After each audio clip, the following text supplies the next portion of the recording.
Good morning, welcome back to my channel. আশা করি তোমরা সবাই ভালো আছো, আমরাও ভালো আছি। তো চলো, আজকে হলো বুধবার। সকাল থেকে উঠে একেবারে সকালে শুরু করিনি, রান্নাবান্না চলছে, যদিও ঘড়ির কাঁটায় বেশি বাজে না। এখন বাজে 7:40। সব রেডি করা হয়ে গেল, অভিনব এই যে বেরিয়ে যাচ্ছে, 7:40 বেরায়। তো চলো, সারাদিন দেখতে থাকো আমার সাথে, আশা করি তোমাদের ভালো লাগবে। আর প্রত্যেকেই দেখার শুরুতে একটা অবশ্যই লাইক দিয়ে দেখা শুরু করো। কেমন লাগলো অবশ্যই কমেন্ট করে জানিও, কারণ তোমাদের এক একটা কমেন্ট কিন্তু নতুন নতুন করে ভিডিওগুলোকে সাজিয়ে গুছিয়ে করার একটা আলাদাই আনন্দ। তার জন্যই ভিডিওগুলো তৈরি করা, এত অসুবিধার মধ্যেও ভিডিওগুলো তৈরি করি আমরা প্রত্যেকেই। অনেক অসুবিধার মধ্যে একটা ভিডিও তৈরি করতে গেলে কাটছাট দিয়ে বাদ দিয়ে সাজিয়ে গুছিয়ে প্রেজেন্ট করতে হয়, তাই না? তো সেক্ষেত্রে যদি তোমরা একটা কমেন্ট করো, ওই একটা কমেন্ট অনেক পাওয়া। তো চলো এবার টিফিনটা করে ফেলি আমাদের, কারণ অভিনব তো লুচি সকালবেলা খেতে চায় না, ও রুটি খেয়েছে। আর আমরা একটু লুচিই খাবো, কেন বলো তো? মাসের শেষ, আটাও প্রায় বাড়ন্ত। লুচি করলে তো আর এক্সট্রা আটা লাগে না, ওই জন্য আর খেতেও মুখে বেশ রুচিতে মানে ভালোই লাগবে, ওই জন্যই লুচিটা করা। সর্দি মুখে দেখবে লুচি বড়টাই খেতে ভালো লাগে, ওই কারণেই। চলো তাহলে, তোমরা অনেকেই কমেন্ট করছো, খুব ভালো লাগছে তোমাদের, আমারও সেটা ভালো লাগছে। সবাই সবার পাশে যেন এইভাবেই থাকতে পারি। প্রত্যেক দিনই সবাই ভিডিও দেখছো, কমেন্ট করছো, সত্যি এটা অনেক বড় পাওয়া, সে যে কজনই দেখুক না কেন। আর এক একজন আছে ভিডিওতে কমেন্ট না, মানে কমেন্ট করার জন্য, বন্ধু করার জন্য কমেন্ট করে। এটা কিন্তু ঠিক না, বলা সত্ত্বেও অনেকে শুনছো না। তোমরা কমিউনিটিতে লেটার রেখো, ভিডিও দেখে কোনো সময় বন্ধু করতে নেই, কমিউনিটিতে বন্ধু করতে হয়, কারণ ইউটিউব কিন্তু দেখতে পায়, বুঝেছো? আর সেগুলোকে বাতিল করে দেয়। তো যাই হোক, শরীরটা তো ভালো না, ওয়েদার চেঞ্জ হচ্ছে, এই ওয়েদার চেঞ্জের সময় অনেকেই অসুস্থ হয়ে পড়ছে। কিছু করার নেই, তার জন্য তো কোনো কাজ বন্ধ করা যাবে না, সব কিছুই চলতে হবে। ধারাবাহিকতা কোনো কিছুরই নষ্ট করা যায় না, তাই না? আমার লুচি রেডি, চলো গরম গরম টিফিন।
চলো এদিকে শিলনোড়ায় আমি মশলা বাটা শুরু করে দিয়েছি, কারণ আজকে শুধুমাত্র ডিমের ঝোল আর ভাত রান্না করব। কারণ হাতে সময় কম, আমাকে তাড়াতাড়ি করে বেরোতে হবে, তবে একটু টেস্টি করে তৈরি করব, যেহেতু একটা তরকারি। আলু ডিম সব ভেজে নিলাম, বুঝেছ? ভেজে নিলে তরকারির টেস্ট কিন্তু আলাদা হয়, তাই না? রান্না করতে করতে এদিকে স্ল্যাবটা ধুয়ে নিচ্ছি, কারণ বাকি বাসনগুলো যেগুলো ভরেছে রান্না করতে করতে সেগুলো তো ধুয়ে আবার ওখানে রাখতে হবে। এদিকে গরম জল করে দেখো আমি ফ্ল্যাক্সে নিয়ে নিলাম, কারণ এটা আমি নিয়ে যাব। কারণ আমার এখনও ঠান্ডা জল খাওয়া বারণ পুরো, জানো তো? ঠান্ডা গরম মিশিয়ে আমাকে খেতে হবে, যেহেতু আমার গলার এই সমস্যাটা হয়েছে। একদমই পুরো ঠান্ডা জলটা খাওয়া যাবে না, মিশিয়েই জলটা খেতে হবে।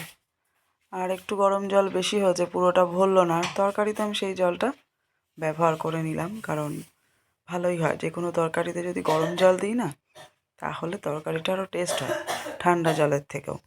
এদিকে দেখি বাসন মাজার সাবান ওখানে শেষ, একটা সাবান আবার নামিয়ে নিলাম, কারণ বাসনটা তো মাজতে হবে। কারণ কালকে রাতের বেলাও দাদাভাই বাসনগুলো যেহেতু মেজে দিয়েছিল, আমি দেখিনি সাবানটা যে পুরো শেষ হয়ে গেছে। কারণ রাতের বেলা জলটা আমি একদমই ঘাঁটতে পারছি না, দাদাভাই দিচ্ছে না, নিজেই বাসন মেজে দিল আর কি। আজকেও তাই করলো, রাতের বাসনটা আমি মাজছি না, জলটা ঘাঁটছি না, সন্ধে পর্যন্তই যা বাসন ধোয়াধুয়ি কাজ করে নিচ্ছি, তারপরে আর জলটা সেরকমভাবে ঘাঁটছি না বলা ভুল, ঘাঁটতে তো হয়ই, কিন্তু খাওয়া দাওয়া করতে করতে তো অনেক রাত হয়ে যায়, 11টা, সাড়ে 11টা, 12টাও বেজে যায়। ওই সময়টা আর জলটা আমি আর ঘাঁটি না, কারণ গলার জানি না কি হবে। আমি তো মেডিসিন ডক্টর দেখিয়েছি, আর উনি বললেন এই অ্যান্টিবায়োটিকটা, মানে দিনে 3টে করে অ্যান্টিবায়োটিক খাচ্ছি আমি, জানো তো? গলায় এমন অবস্থা, একদম শুকিয়ে যাচ্ছে এক এক সময়। তার সাথে তো আরও অন্য মেডিসিন আছেই, দেখা যাক কী হয়। 5 দিনের ওষুধ দিয়েছে, আজকে 2 দিন খেলাম। 2 দিন মানে পরশুদিন রাতে একবার, আর এই 2 দিন পুরো কোর্স হলো, কিন্তু এখনও 3 দিন আছে। 5 দিনের ওষুধ, দেখা যাক। তা না হলে, যদি না হয় তখন হয় মেডিসিন চেঞ্জ হবে, না হয় ইএনটি স্পেশালিস্ট দেখাতে হবে, দেখা যাক। যাকে দেখাই উনি আমাদের ফ্যামিলি ফিজিশিয়ান, ওই জন্যই তার কাছে আগে গেলাম, দেখা যাক কী হয়। এই যে একবারে ভয়েস দিলে না গলাটা শুকিয়ে যাচ্ছে, কষ্ট হয়, এটাই আর কি। তো চলো, তোমাদের সাথে এই কথা বলতে বলতে কিন্তু আমার কাজ অনেকটা এগিয়ে গেছে, জানো তো? তো তোমরা দেখো সবাই, যেটুকু পারছি শেয়ার করছি। এত অসুবিধার মধ্যে এদিকে ছেলের এক্সাম, ওইদিকে ওরও শরীরটা ভালো না, আমারও শরীরটা ভালো না, ব্যস্ততার মধ্যে দিয়েও যেটুকু শেয়ার করার তোমাদের সাথে শেয়ার করছি। বসে গেছি ব্রেকফাস্ট করতে, চা দিয়ে খাচ্ছি, যে কিনা আমি চা দিয়ে টিফিন কখনো খাই না, বুঝেছো? আর চা দিয়ে না খেলে এখন কী হচ্ছে, গলা দিয়ে শুকিয়ে শুকিয়ে যাচ্ছে,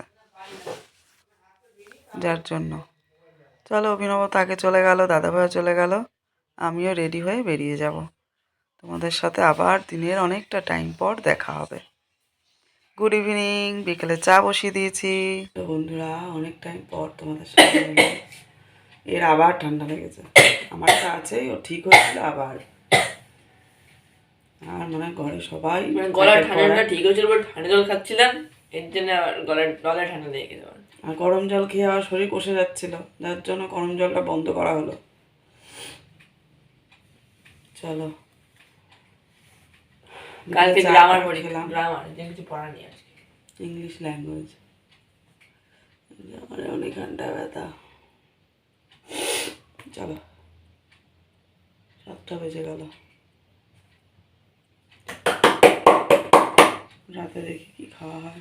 ইয়ো ইয়ো হানি সিঙ্গেল। আজকে তো আবার ওর ইংলিশ টিচার আবার মানে বিরিয়ানি খাইয়েছে, খাইয়েছে না দিয়ে দিয়েছে প্যাক, সেটাই বলতে যাচ্ছিলাম। মানে সেই পুজো থেকে ওদের এক একটা ব্যাচে এক একটা চলছেই এক এক দিন, তাই স্যার দেরিতে হয়ে গেল। প্রত্যেক স্যার ম্যামরাই খাইয়েছে সবাইকে, বেশিরভাগ এখন ওই প্যাক করা খাবারই দিয়ে দেয়, কন্টেনারে যে পাওয়া যায় ওরকমই। ওর তো রাতের বেলা জমে যাবে খাওয়া দাওয়া, বিরিয়ানি বলে কথা। আমরা ডিম ভাত খাবো,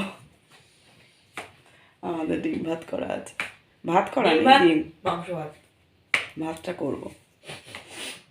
চলো, ওকে একটু গরম জল করে দেবো, গার্গেল করবে।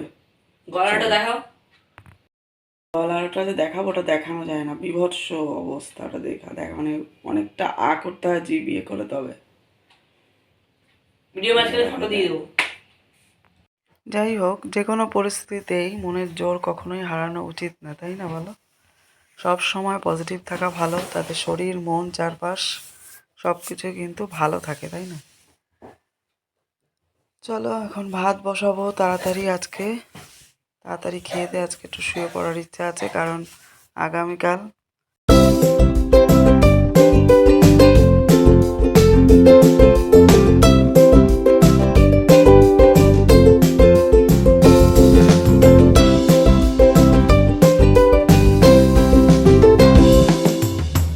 চলো বেসিনে যা যা ছিল সেগুলো তো ধুয়ে নিলাম।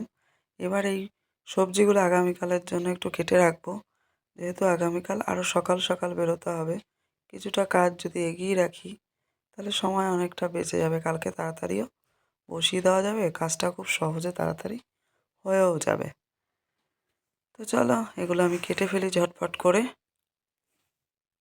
এটা আগামীকালের জন্য আনা ব্রেডটা, এদিকে অভিনব হ্যাচি দিয়েই চলেছে। সবজিও কাটা হয়ে গেল, ফ্রিজে ভরে দেবো। আর এদিকে দেখো এর মধ্যে কি, এটা হলো অভিনবর জন্য, অভিনবর স্যার দিয়েছেন, সবাইকে বেচে প্রত্যেককে খাইয়েছে। অভিনবর রাতের ডিনারটা জমে যাবে, তাই না? বিরিয়ানি খেতে সবাই ভালোবাসে, বিশেষ করে বাচ্চারা তো ভীষণ ভালোবাসে। তো চলো কালকের জন্য ফুলকপি আলু কেটে রাখলাম, সকালবেলা উঠে কালকে খুব তাড়াতাড়ি বেরোতে হবে, ওই জন্য ব্রেড এনে রাখা। সকালবেলা ডাল আর ফুলকপি আলু ভাজা, কালকে তরকারি করবো না, ওটা ভাজা করবো। আর টিফিনে ব্রেকফাস্টে তো ব্রেড নিয়ে আসা হলো, ডিম টোস্ট খাবে না কি খাবে সেটা যখন যেরকম বলবো সেরকমই তৈরি হবে। চলো চলো কালকে তো অভিনবর ল্যাঙ্গুয়েজ এক্সাম আছে, ওই জন্য আজকে পড়ার অতটা চাপ নেই, করে এসেছে প্র্যাকটিস স্যারের কাছে। আমার ঘরে এসে একটু যেটুকু দেখেছে, আর পারছেও না রেগুলার এইভাবে না, পরীক্ষা টিউশন, শরীরও চলছে না। আমার সাথে সাথে ওরও ঠান্ডা পুরো ক্লিয়ার হয়নি, ও গার্গেল করছে আমিও গার্গেল করছি, এই চলছে। তো চলো এখন আমাদের ডিনারটাই শুধু বাকি, রাতের হয়ে গেছে সব কমপ্লিট, ডিনারটা করবো আজকে, তাড়াতাড়ি শুয়ে পড়বো। তো চলো টাটা, দেখা হচ্ছে নতুন একটা ভিডিওর সাথে, সবাই ভালো থাকো সুস্থ, টাটা, গুড নাইট।